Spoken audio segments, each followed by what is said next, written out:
My name is Vixen, I'm 28 years old. And the night that was supposed to celebrate the beginning of my future became the moment my past finally caught up with everyone who tried to bury it.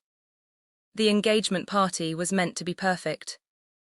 3 weeks earlier, Daniel had proposed on a rooftop in the city. No crowd, no pressure, just us. Fairy lights flickered in the wind. My favorite song played softly from his phone. He didn't even finish the proposal. I said yes before he could. Because after everything I had been through, the grief, the confusion, the years of rebuilding myself, I thought I had finally found stability.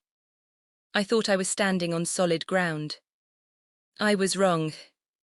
The venue was a banquet hall my parents insisted on booking. Cream tablecloths, tall floral centerpieces, warm lighting. My mother handled everything. The guest list, the food, the seating. At the time, I thought it was love. Looking back, it was control. Daniel stood beside me, greeting guests, his hand steady on my back. He had a calm that made everything feel safe. Watching him laugh with my family, I remember thinking, this is it.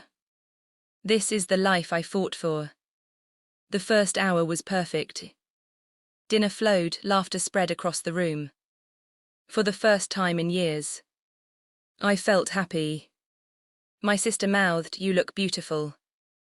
And I believed it. Then my mother stood up. She took the microphone, smiling with complete confidence. She spoke about love, about pride, about how happy she was for me. People smiled.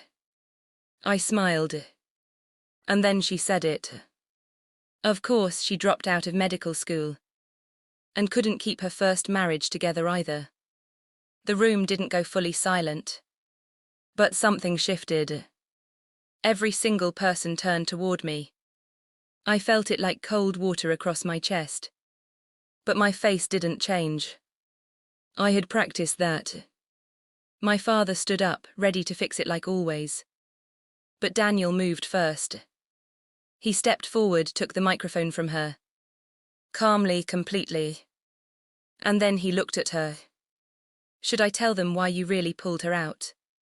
The room went still. My mother's glass slipped from her hand. It hit the carpet and rolled, leaving a dark stain.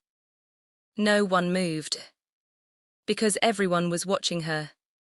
And for the first time, she looked afraid. Daniel knew. 6 months into our relationship, I told him everything. At 2 a.m. in his kitchen. About the money. About what they had done. About the $127,000 that was supposed to be my future. My mother tried to regain control. This isn't the time or place. Daniel didn't raise his voice. You're right, he said. But you chose the time and place. And in that moment, I realized something. I hadn't been protecting my family. I had been protecting their lies. And I was done being afraid. I stepped forward, stood beside Daniel, and spoke. When I was 22, I was accepted into medical school. The room leaned in. My grandparents had set aside $127,000 for my education. My parents were in charge of that money. I trusted them. Pause. By my second year, it was gone. Not spent, not invested. Gone.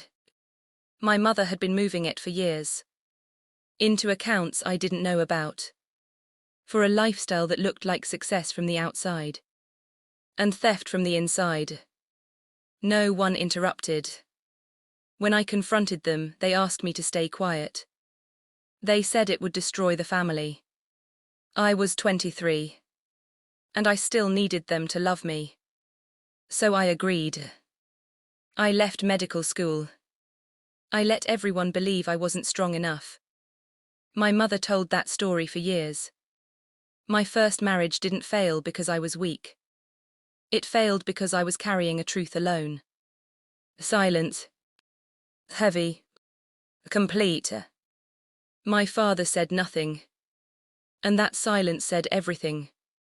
Daniel took my hand. Not tightly.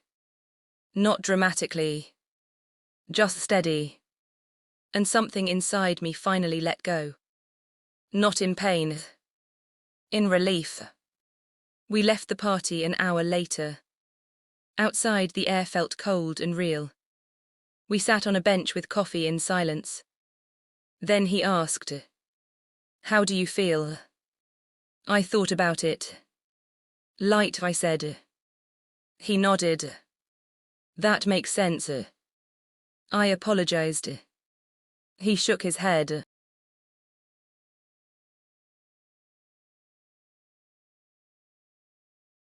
It ended exactly how it needed to. I don't know what happens next with my parents. Some doors don't close easily. But I know this. I am not 23 anymore.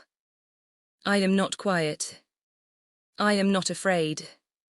Because now, I tell my own story. And beside me is someone who knows the worst parts of it. And stayed. And after everything, that is more than enough to build a life on.